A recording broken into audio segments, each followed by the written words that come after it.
उन्हें कम से कम कागजी कलम से भी सक्षम होना चाहिए।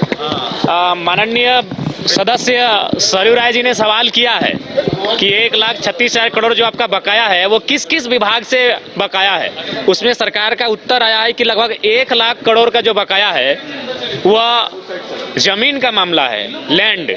तो लैंड सरकार का नहीं होता है, लैंड एक रैयत का होता है, इंडिविजुअल है।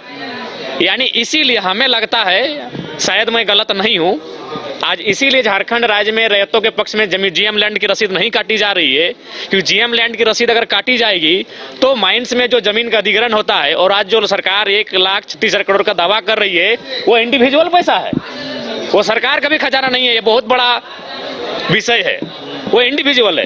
क्योंकि उसमें उसको आप पढ़िए, माननीय सरयू राय जी ने सवाल किया है, सरकार ने उत्तर दिया है कि उसमें से मैक्सिमम जो पैसा है वो जमीन संबंधित पैसा है, और जमीन सरकार का नहीं, जमीन रैयत का होता है। इसीलिए इस राज्य में जीएम के लैंड का रसीद नहीं काटा जा रहा है, जो कि इस राज्य के लोगों के साथ बहुत बड़ा छल किया जा रहा है। नहीं तो जमीन का रॉयल्टी नहीं, सीधा बात इंडिविजुअल है, जमीन का रॉयल्टी इंडिविजुअल है। क्योंकि अगर जमीन का रसीद कटता और कोई माइंस वहां अधिग्रहण करती तो उस जमीन का रॉयल्टी मिलता, लेकिन किसे मिलता? रैयत को मिलता।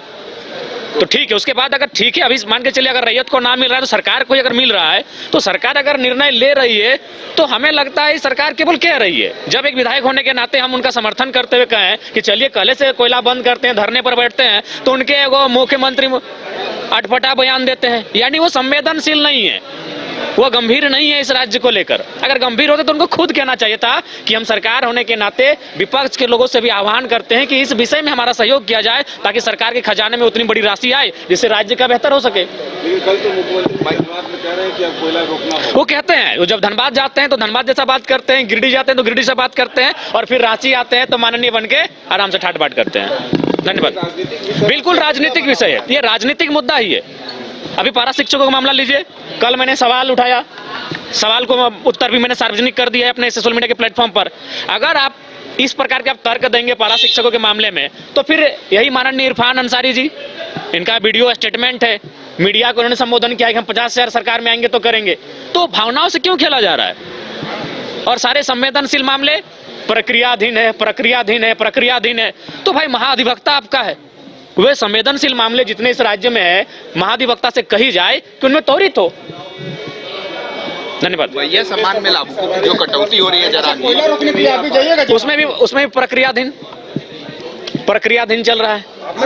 मैया सम्मान की योजना काट दिया गया है लाभुक में। देखिए, आज मैं पुनः आपको कह रहा हूं, जैसे जैसे समय बढ़ेगा, मैया सम्मान योजना में जो भी लाभुक हैं जिनका रजिस्ट्रेशन हुआ है, धीरे धीरे उनके नामों की संख्या में कटौती होगी। ये सत्य है, आप देखिए। विश्व स्तरीय मेडिकल सुविधाओं से युक्त रांची का देवनिका हॉस्पिटल, जहां है neonatal ICU, burn intensive care unit, modular operation theatre, 24/7 emergency trauma service, multi disciplinary ICUs, emergency care, MRI, CT scan, advance cath lab, fully automated path lab, echo, ultrasound, ultra modular patient beds और pharmacy.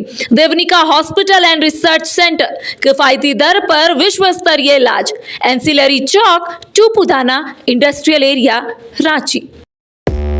5 राज्य, 61 शहर, 150 project और एक वास्तु विहार। नई सोच, नया घर। बनाए रखिए अपना प्यार, सेवा में है वास्तु विहार।